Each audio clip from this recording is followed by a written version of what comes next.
All right, welcome to the Jim Acosta Show. It's another day that ends in Y in Donald Trump's assault on American democracy. The latest case in point, the arrest of Don Lemon on trumped-up charges. Pun intended there. Joining us now is Senator Mark Kelly, Democrat of Arizona. Senator, this administration has come after you in recent months. Now they're going after Don Lemon. They're going after people they don't like, and they're trying to criminalize free speech in this country, it seems. What do you think? What's your reaction? Well, Jim, what they're trying to do, their strategy here is if they can go after me or Don Lemon and get us to, shut up and not do our jobs, that'll send a chilling effect to other people. What is it gonna do to these other, let's say you're a young journalist, right out of Yeah. school, and you don't have a lot of experience at this, and you decide to write a story that's somewhat critical of the administration. Do you maybe dial it back? Or maybe you decide, not to say what you're going to say. Maybe you don't write the story at all. This is right out of the playbook, Yeah. the authoritarian playbook. This is what they do. And for me, sort of the same thing. If they can intimidate me, I'm a sitting U.S. Senator. I flew combat missions in the Navy. I was an astronaut. If they can get me to shut up and not do my job, which, by the way, is accountability of the Department of Defense, if Donald Trump can shut me up, he will automatically silence so many people across this country. There are Yeah. 2 million retired veterans. It, I it think sends a horrible message. No, I think you're right. I think this is about crushing dissent in this country and going after independent journalists. We've seen the way Trump and the administration, they've gone after mainstream media, legacy media, and going after Don, make no mistake, that's going after independent media now by arresting him. I mean, your Yep. thoughts on the way that the Justice Department is going after Don in this fashion? I mean, he went into a church. He was. I mean, we have video we can show of this. There were some protesters going into this church. Don is clearly on video saying, "I'm a journalist. I'm just trying to cover what's happening here." I'm And just here. I'm just here here's some video right here. I'm not part of the group. I'm just here photographing. I'm a journalist. Yeah, and right there, Senator Don saying, "I'm not part of the group. I'm just photographing. I'm a journalist." Your thoughts? Well, we have freedom of the press in this country, part of the First Amendment. They're going after all the parts of it: freedom of speech, freedom of the press. And they're even picking religions on the Homeland Security website, on DHS's website, obviously, leaning in one direction over another. Right. That's not supposed to happen. And I read a little bit of the indictment. I haven't had an opportunity to read the entire thing, but one of the accusations against Don Lemon is he was standing in the main aisle of the church. He was standing there. This is outrageous. And all the other freedoms we have in this country kind of flow out of the First Amendment to the Constitution: the freedom of speech, the freedom of press, the freedom to assembly, to assemble, the freedom to talk against the government. Yeah. And you call it dissent. It is part of our process to have differences of opinion in this country and be able to speak freely. And Donald Trump doesn't like it. He views everybody. Well, first of all, he oddly, weirdly talks about himself in the third person. You're with Trump or you're not with Trump. And if you're Right. not with him, he thinks you're the enemy and you should be arrested like Don Lemon. Yeah. Or in my case, he said I should be hanged because I said something he didn't like. Yeah. This is, and by the way, Jim, what happened to my Republican colleagues? These freedom of speech absolutists, who in the last administration, they were upset because somebody didn't like their Twitter account. And they felt, oh, more people are liking somebody else's Twitter post and not theirs. And this is a violation of, their First Amendment rights. Okay, well, sure, if you had a complaint about that, I get it. But this is so much more egregious. Yeah. It's outrageous, and it's clearly a constitutional right. When you started talking about the Department of Justice, You know, Yeah. Jim, I actually think we need a new name for it. And what would that be? I don't know. It's not justice. What It's not happened to Don justice, Lemon injustice. No, or that other independent journalist? I mean, that's not justice. yeah. Well, and Senator, you mentioned authoritarianism. I mean, just in the last week, we've had a man in Minnesota basically executed on the street in Alex Preddy. We You have have by the government. by the government, by ICE or CBP officers, federal agents. You have the FBI raiding an election center in Fulton County, Georgia, which I'm sure is concerning people like yourself who are running for people in Congress running for reelection, wondering are these elections going to be free and fair in this country? And then this Don Lemon arrest. I mean, there are multiple fronts here that tell me that paint the picture of not the United States of America that you and I grew up in. Well, it's not the United States of America that has existed for 250 years. Yeah. I mean, we should be celebrating the fact that we've survived 250 years. But are we going to make it to, 256 or beyond January of 2029? I mean, who knows at this point? And Jim, you also left out some stuff. I mean, they raided a home of a Washington Post journalist. Yep, absolutely. And with regards to the Fulton County election office, why is the director of national intelligence there? She doesn't have a function that has to do with anything internal to this country. That's the FBI. That's not her. That's the kind of stuff that happens in authoritarian countries and autocratic countries. I mean, the intelligence official that is in charge of our intelligence community is that an FBI? There's the picture right there. She's Right. kind of I mean, hiding behind a corner there. That doesn't look suspicious. Yeah, well, you take the intelligence agency that's supposed to be focused on gathering intelligence from our adversaries, from foreign nationals, and you turn it inward on the American people. I mean, we've seen that in the Soviet Union. It's something that happens in, China and East Germany. It should never happen here. So we've got serious questions, and we've got to get to the bottom of this. Why is she there? And I think it's all part of, what we're talking about here, and it's to, ultimately chill free speech, get anybody who Donald Trump perceives as an adversary, get them to change what they're doing, to not speak out against the government, to not show up at a protest, to not write the story, to not broadcast, any kind of negative information about this administration. And then in the case of what happened, just yesterday in Georgia, start to, eat away at our free and fair elections. Yeah, and I had a conversation with James Carville about this, and he was saying that, the way Trump and his people operate, it's kinetic warfare.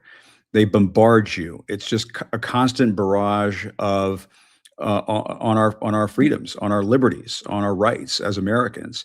How do you stop it? I guess that starts with the midterm elections this fall. And one thing that James said was they've got a lot of great Democratic candidates out there. I said you're probably going to need a great field of lawyers out there. It seems to me. Well, one thing that could stop it before the midterm elections, and certainly we need some levers of power. But those levers of power do exist. They exist with the Republicans here in the Senate, in the House. They have the ability to put a huge check on this president, but they're afraid of him. They're cowards. They care so much about their position and their next election and job preservation. It's embarrassing. I just think about some of them. Now, recently, a few of them started to speak up, but it's few and far between, and it's not enough. They need to grow a spine and come to work and stand up to this guy, because if they don't, I mean, what's this country going to look like, over the next 3 years? And what's your sense? I mean, Going back to ICE, I mean, there were some protests in DC today. They're happening all around the country, obviously. And I'm just curious what you think about this DHS funding bill. I guess Democrats in the Senate successfully were able to separate that DHS funding bill from the other bills to fund the government. What do you think should be done about DHS funding? Because it seems to me it's not about funding ICE or defunding ICE or abolishing it. Trump has basically a secret police force in this country, and that they're operating as such, it seems to me. Yeah, he's got his force and he funded it out of his, big, crappy bill he did, that cut healthcare for millions of Americans, cut the subsidies on the ACA. So people are losing their healthcare, and he's kicking people off of Medicaid to give a big tax cut to billionaires and to build this giant force that is accountable only to him. It's got $75 billion it can spend. Typically, the ICE budget is about $10, $11 billion a year. And now he's got a slush fund to throw around. That's why they just bought a giant warehouse in Arizona to house people that they apprehend. I mean, they've got facilities there to do this, but they're scaling up these operations and they're intimidating people. And I mean, what do we do about it? We're demanding a serious overhaul of this agency. It needs Kristi Noem needs to be fired. The Bovino guy needs to be fired. The leadership of ICE needs to go. You need to put in some professionals that will require that they follow the rule of law, that they respect the Constitution, that they stop shooting people in the streets and beating people up. And in my state just the other day, I mean, they maced a woman from a car and she was standing on the sidewalk. I mean, that's in violation of her, right to assemble and protest. Just standing there, no threat to anybody, got maced in the face. So we need to see some serious overhauls. That's why we stripped it out from the other agencies.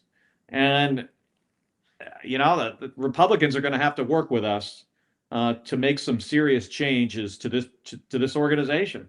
I mean, should they have masks on, do you think? I mean, it seems to me that's... No. Yeah. No. On the wall right over there in my office is my dad's police uniform. My mother was also a police officer. Cops, they wear a blue uniform. They wear a name tag. They have a badge. It's not an intimidating uniform. These guys are in desert camouflage. They're not in the desert, right? They're wearing a flak jacket on the outside. They're loaded up with a bunch of gear. Then they've got a tactical helmet on, and then they cover their faces. I was talking to an LA police officer about this the other day, and he talked to me about how you dress, and when you put that uniform on, what ICE is currently wearing compared to the regular police uniform, it makes you act differently and feel differently as a police officer. And they're putting these uniforms on these guys to intimidate the public. They don't need to be camouflage. They're not in the desert. There's not a foreign enemy that's trying to kill them. It's all to make them look scary and intimidate the public. They got to get rid of the masks. They got to get rid of those uniforms.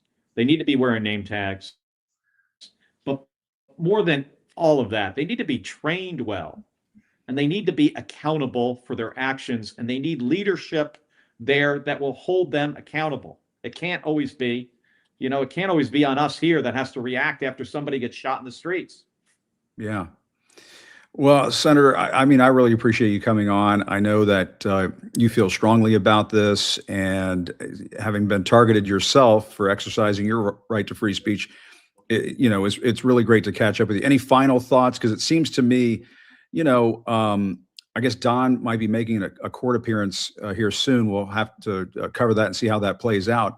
It's very disturbing that Don Lemon, somebody that we all know and love, and he just does a great job as a journalist, gets thrown in jail, gets arrested like this. My final thought on this is folks at DOJ should be embarrassed about how they're doing their jobs right now. And I think more of them should leave. I mean, there's got to be folks over there that are professionals that, understand that this isn't right. and they need to stand up and say something or do something about it. Yeah. I mean, this isn't the DOJ. I mean, it was such a well-respected, Right. government agency that people trusted. The American people can't trust it anymore. Yeah. I mean, so this is a sad turn we've taken. I wish Don Lemon the best. I find it unfortunate for him that he's now in the same club with me. That this administration, went after, him with the full force of the U.S. government, just like they're going after me. But you know what? The thing I would say to Don is, Don, do not back down. Do not give in, because if you give in, that has an effect, a chilling effect on millions of Americans. Yeah. Well, I suspect he's not going to do that. He's going to take your advice, and he's going to do exactly what you're doing, which is standing up to this stuff. But Senator Kelly, great to see you. Thank you very much. Really appreciate it. All right. Thank you for having me on. All right. Appreciate Good it. to see you again. Thank you. Thank you, sir. I want to quickly turn to Norm Eisen, our friend Norm Eisen, democracy defender, democracy warrior, contrarian Norm Eisen.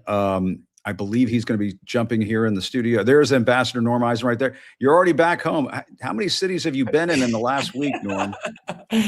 I have crisscrossed the United States, working on all of our 249 legal cases and matters at the Democracy Defenders Fund and Democracy Defenders Action. Jim, you were the first person I called when I got the news before it was public this morning of what had happened to Don.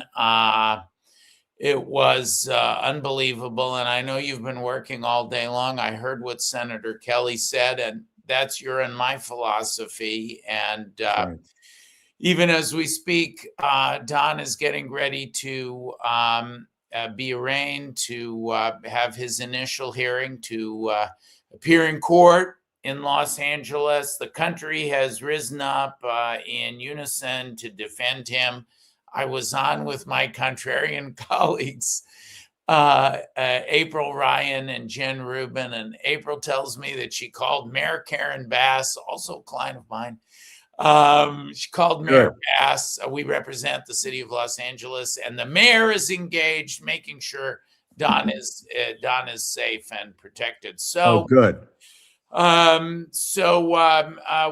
fighting for him, and I know he's a fighter, and he's got an excellent case here, Jim. I mean, there's no legal basis for this, Right. whatsoever. I mean, that's the thing. Journalists are supposed to be able to cover everything under the sun. And if I happen to be there on the scene when somebody's robbing a bank, and I get footage of it and I report on it, that doesn't mean I'm robbing the bank. I mean, and so Don is saying, he's in this video saying, I'm not part of the group. I'm a journalist. I'm just covering this.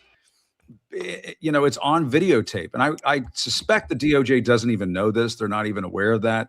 It's a stupid case. It seems to me. It's just dumb. Well, they do a lot of stupid things and they lose a lot. Right. They've lost in court over 200 times. And Jim, the extremely conservative chief judge of the federal courts in Minnesota, Judge Schlitz, he was a Antonin Scalia clerk, Jim, the icon of conservatism. I've been talking to people who know him well. Yeah. The judge said, there's no evidence of crime here with respect to Don, in rejecting, as part of the aftermath of rejecting the prior attempt to charge Don that was refused. So they went and they got a grand jury proving that you can even indict a ham sandwich. Jim, there's nothing more unkosher than this indictment that the grand jury is even less kosher than a ham sandwich. It's definitely not kosher, that's for sure. Yeah. And it's going to be some rancid ham here that's going to be thrown out when it's got to go back before those same judges. They're going to hear the motion to dismiss. So it's outrageous. We're in a period that the great Ruth Ben-Ghiat, scholar, of democracy who we rely upon. I often talk to Ruth for her Yeah. insights, historical, political science insights, how to fight authoritarianism. She refers to it as democracy backlash. When an authoritarian comes on and does things like baselessly arresting Don Lemon, a journalist who was simply reporting on the scene. Right. Jim, what next? Are they going to arrest the journalists in LA who were reporting on the forest fire there, on the terrible fires? Right. For arson? Yeah. Well, we report, thing. and Norm, I mean, not to take too easy of a shot here, but we report on Donald Trump and his corruption every day. That doesn't implicate the journalists in Donald Trump's corrupt activities.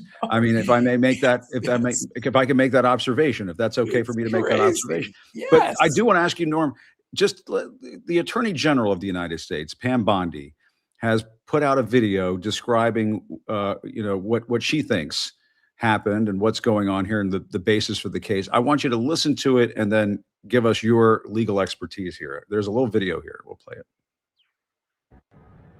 Make no mistake, under President Trump's leadership and this administration, you have the right to worship freely and safely. And if I haven't been clear already, if you violate that sacred right, we are coming after you. What is that all about? So they're trying to make it a religious thing where they're saying that they went into a church and they violated the religious rights of the parishioners. I don't understand what's happening. There is a statute, criminal statute, that protects the right to worship. It is intended, for example, if you have if you had a terror attack, as we've sometimes seen on Jewish synagogues, and you go in and you disrupted something, you can be charged. You can have a debate about whether that statute, which is intended to apply a completely different set of circumstances, Right, is even consistent with the First Amendment. The Supreme Court has ruled, for example, that those who disrupted funerals in the time they did as a form of political protest in the time of the Iraq War, whether even disrupting a funeral is that's right. First Amendment protected. It is. There were those nutty people that would show up at military funerals and have signs and everything. And I don't want to say what was on the signs, but it was heinous stuff. But Yep, Jim, right. what we're talking about here is people who entered a public space, who had a demonstration. That's one thing. But then you have a journalist who was there covering it. He's just there covering it. Now, how does that? And a reporter, right place, right time. Something's happening. You want to go cover it. You cover it. Because of First Amendment considerations, it's a very, very, there you can see the church. It's open to all people. Some came to the church. In that open accommodation, they chose to exercise their First Amendment right. Don covered it. It's a very high standard for First Amendment reasons to apply this statute. So that's not going to work. Don was there doing journalism. But then they're also, apparently, we're still learning the details. They're also saying it was a conspiracy to deprive of civil rights. Well, should be charged for that, Jim. The ICE agents who've been invading churches all over the country. Yes. And that's right. Arresting people, including illegally. Or how about arresting ICE agents who blow somebody away on the streets of Minneapolis? So their right to live was deprived. The entire ICE operation in Minneapolis is an intrusion on civil and human rights. That's right. So to target, and there's another journalist, Georgia Fort, who I met when I was in Minneapolis, independent journalist like us. She also covered the protests. I met her when I was there this week. I mean, it's outrageous. And Jim, they're not going to get away with it because there's outstanding attorneys. They're going to defend, work for, and protect these people. And this is terribly wrong. It will not stand. Does Don have a lawsuit maybe here? I kind of wonder if he could file a lawsuit and say that his civil rights are now being violated. There's a couple different avenues for legal action. There is the malicious prosecution type of cases you can file. There's also the Hyde Amendment, which is another vehicle to have recovery, some redress when you've been unfairly targeted by the government. There's different forms of legal action. Right now, the most important thing, though, and we know Don, he's not going to roll over for this. He is going to push back. He has one of the greatest lawyers in the country, Abby Lowell. The hearing should be going on in just a few minutes at 1:30 Pacific time. Don will be in court to get released. He will be released. And then the legal battle will begin. And it's in the court of law, but it's in the court of public opinion. We're already seeing demonstrations supporting Don.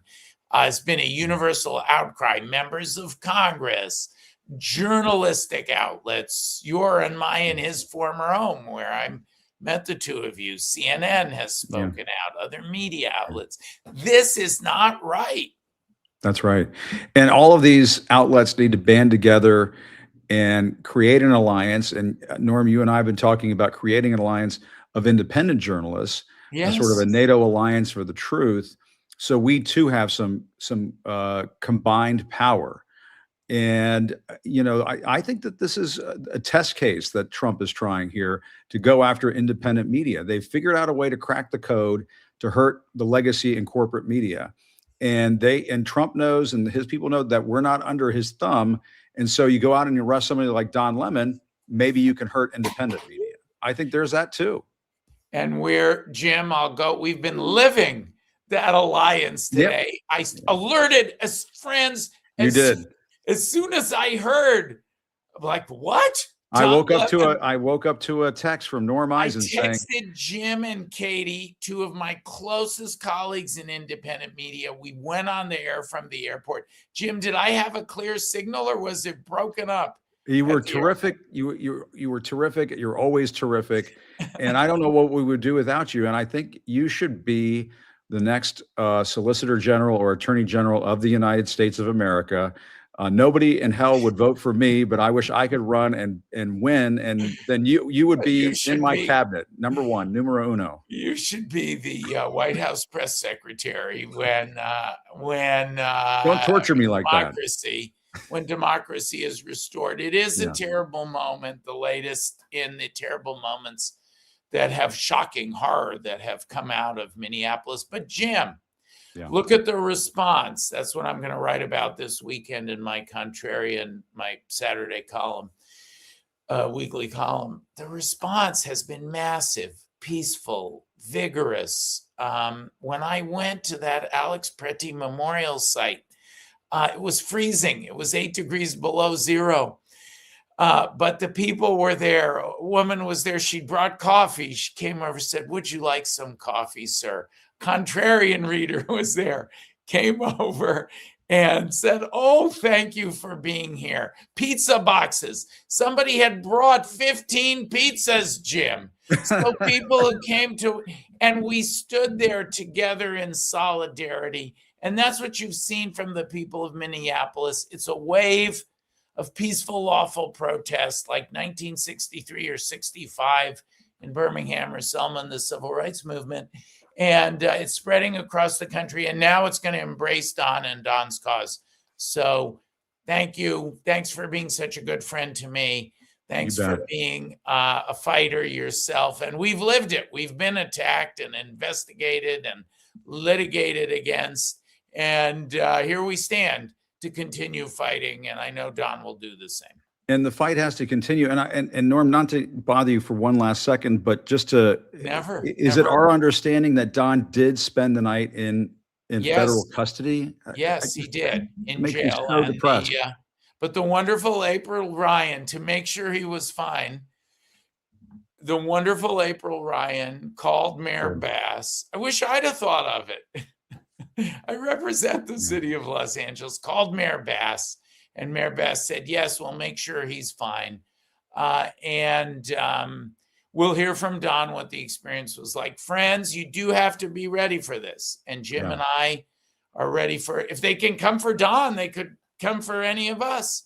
That's right. So be ready, be of good cheer. And remember, Trump is losing. Don't be frightened. He's losing. He's lost in court over 200 times, and he's losing in the court of public opinion. Most unpopular president in modern history. Nobody hired him to do this shit, if I may.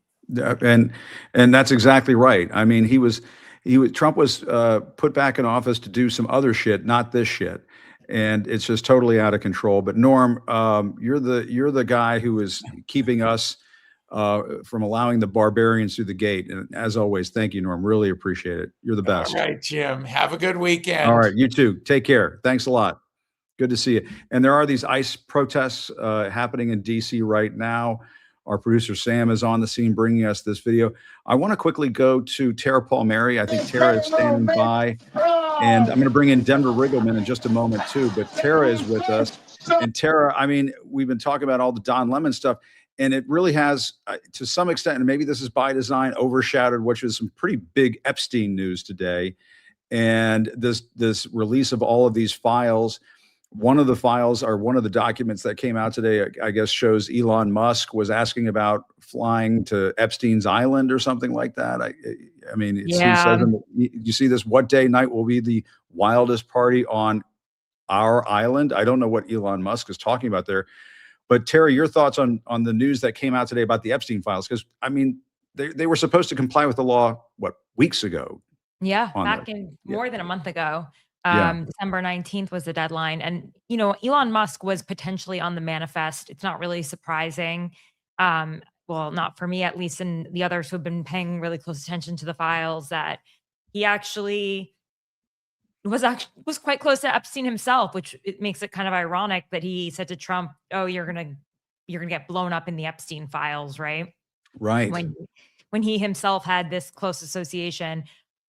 I've got to say the timing is uncanny, as they say, it's right? Interesting. Yeah, exactly. And then also, and this, having been a journalist for a long time, that sometimes administrations are strategic with their leaks. They don't necessarily give the public the full Epstein files.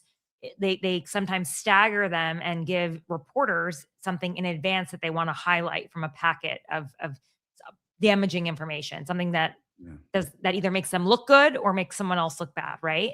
Especially when they know they've got to take out the trash on a Friday, which is what normally happens across administrations. But in this case, it seemed to me very clear that the administration leaked that Bill Gates news about the STD and trying to give Melinda a antibiotic. It just seems like they know it's viral. It's wait, I missed that one. I didn't see that come out today.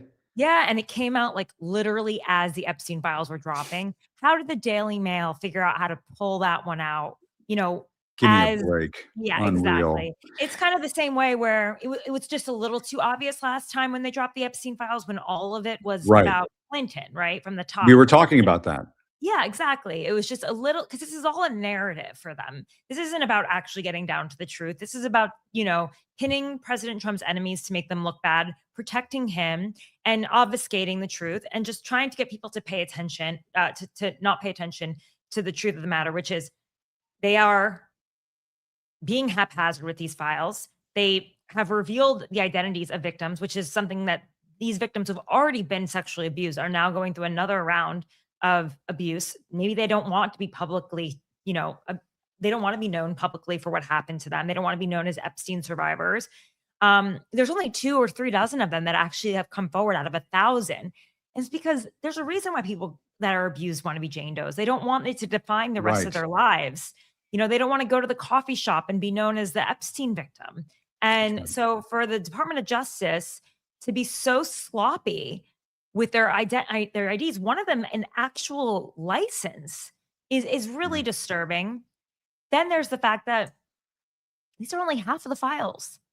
Right. He said this is 3 million, but we collected 6 million, but we decided that we're going to put these 3 million out. Well, why are the other 3 million not being released? What's in them? We So I won't was going know. to say, so do we not have all of them still? Is that still not the case? Or Well, Todd says, excuse me, Attorney General Blanche says this is the final dump, but he acknowledges that they had 6 million files and they're giving us 3 million. So yeah, I think it's safe to assume that this is all we're going to see. yeah. Well, a key part of that final dump, and I use the word dump in multiple ways here, Yeah. is whether or not Donald Trump has been scrubbed, and his name has been scrubbed in these final files. If 3 million files have been released and we don't see Donald Trump's name in here, I'm going to be damn suspicious. But we're showing some of the names that have popped out just today. Tara, Kevin Warsh I believe he is. If this is the same Kevin Warsh who's been nominated to be the new chairman of the right? Federal Reserve. It's also insular at the top. That's the Yeah. other crazy thing. Yeah, I Yes. wouldn't be surprised. And Brett Ratner, I don't know if it's the same Brett Ratner that I believe is the director of the Melania documentary. I mean, who else would it be? It's just like feel free to, if I'm wrong, please forgive me, everybody. But I'm just pointing out the names that are showing up in some of these files. But if we're not seeing Donald Trump's name in 3 million Epstein files that are getting released, come on. well, his name has come up actually. Yeah, no, Then that's it was true. But the one would think spreadsheet- one would think in this tranche there would be at least one mention. No, there are thousands of Yeah. mentions of him in this. Yeah, In okay. fact, Epstein is asking President Obama's White House counsel. I think her name is Kathy Rimler. I believe I'm Kathy saying it. Rumler, yes, that's right. Rumler. Yeah. Yeah. Epstein is asking her for advice on how to deal with a 13-year-old who's accusing Donald Trump of sexual assault or abuse. And also this relationship that Epstein had with Kathy Rumler is really, really disturbing to me. Right. She became his personal attorney in some of this, correct? Yeah. She's a former White House counsel. And I think that's just indicative of the levels, the reason why for so many years we haven't gotten down to the bottom of this, why for decades and administrations, because he was able to buy people at every single level. Right. You know, and that really disturbs me.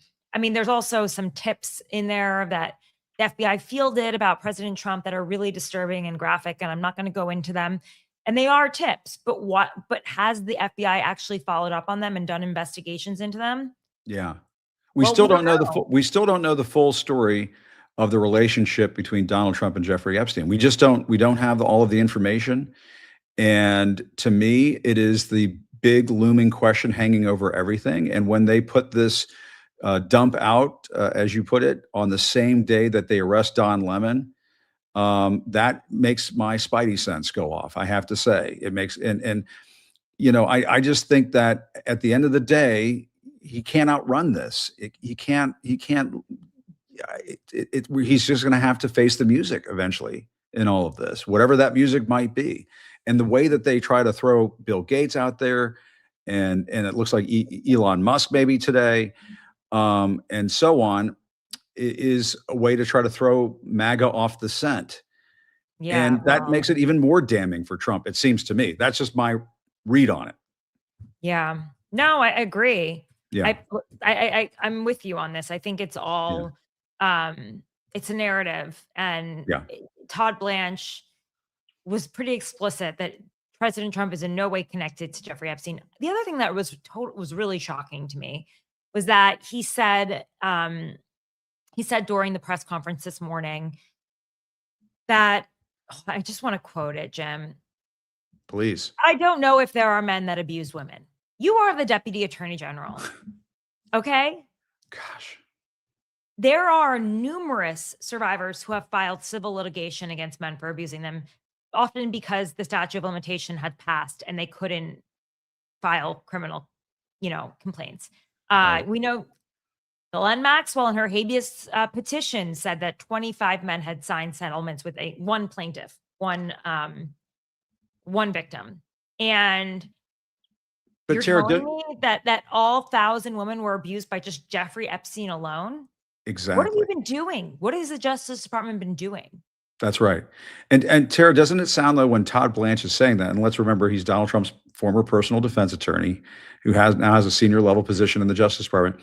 It sounds to me he's performing for the audience of one when he says that, because it's very it echoes what Trump has said apparently to Marjorie Taylor Greene, which is, well, a lot of people's names might get dragged through the mud, or whatever Trump said to Marjorie Taylor Greene as she relayed to 60 Minutes about her conversations with Trump about the Epstein files. Mm. And when Todd Blanche says something like that, it makes me say, I wonder if who he's talking to when he says that. Doesn't sound like he's Sometimes, talking to the American people. and sometimes the thing about Trump too, when he told Marjorie Taylor Greene, it's going to hurt my friends, right? It's going to hurt my friends. That's what he said. And you and I know this from having covered him for a while. Sometimes he uses the word friend when he's talking about himself too. And he has no friends. I mean, I'm sorry. Does he really have friends? I don't, maybe Yeah, a I few don't guys know. around Mar-a-Lago. I don't know. Jeffrey Epstein certainly was his friend for many, many years. Yeah. I mean, going back to 1993, if you look Yeah. at some of the Epstein files, some of the allegations go all the way back to 1993 and President Trump. So like the height of Jeffrey Epstein's sex trafficking operation, he was very much a pal of his, you could say, for about 10 years.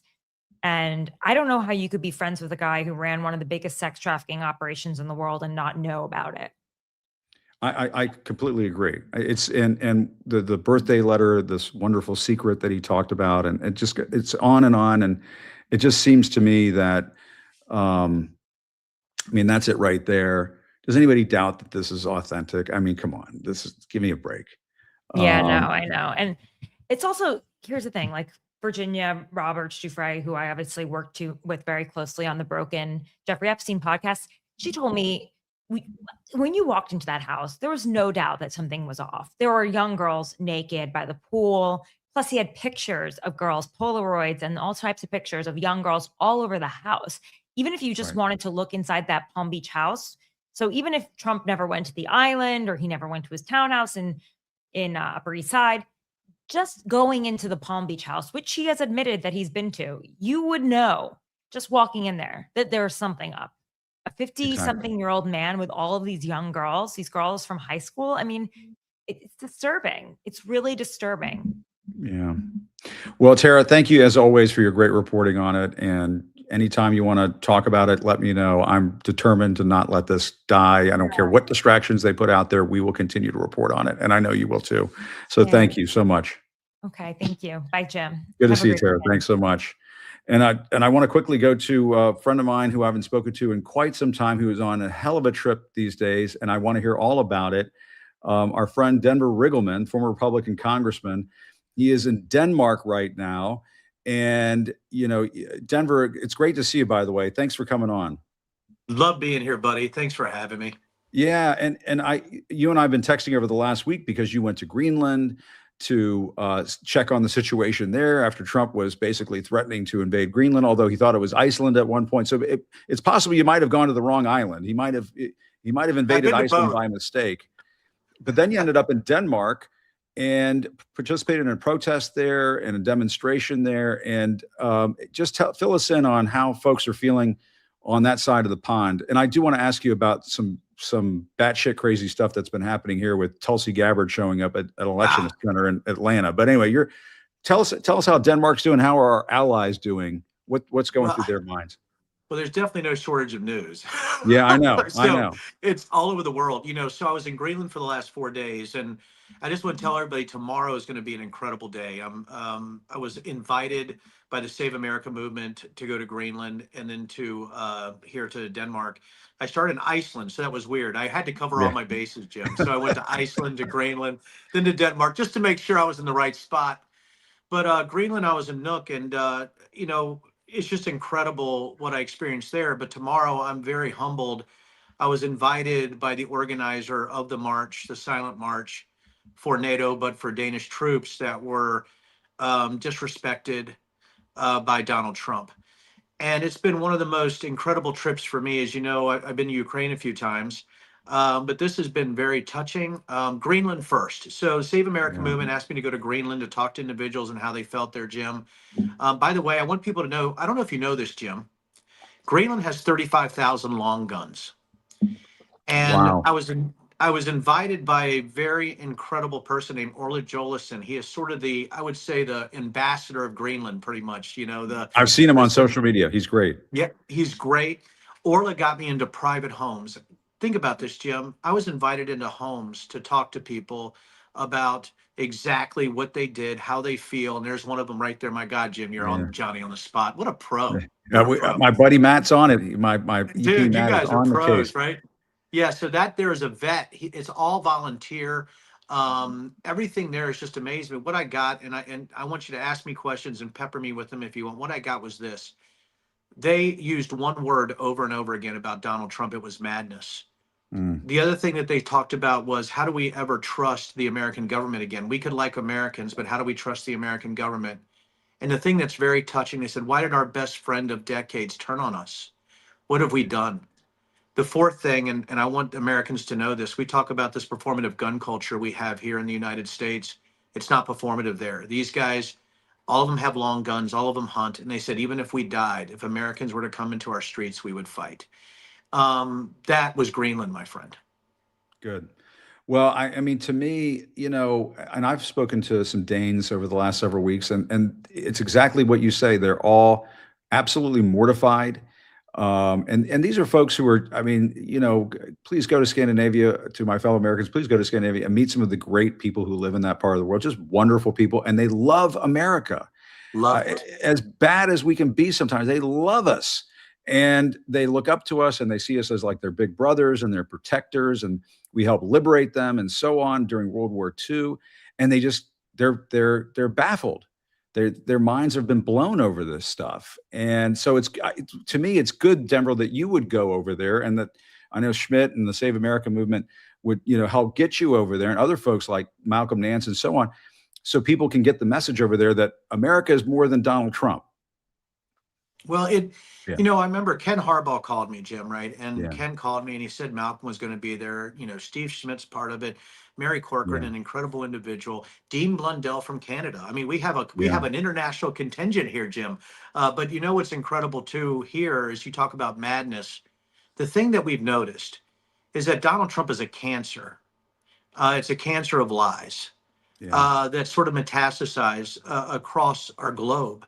And that's what he utilizes. And I think if you support Greenland and you support Denmark, you're saving America.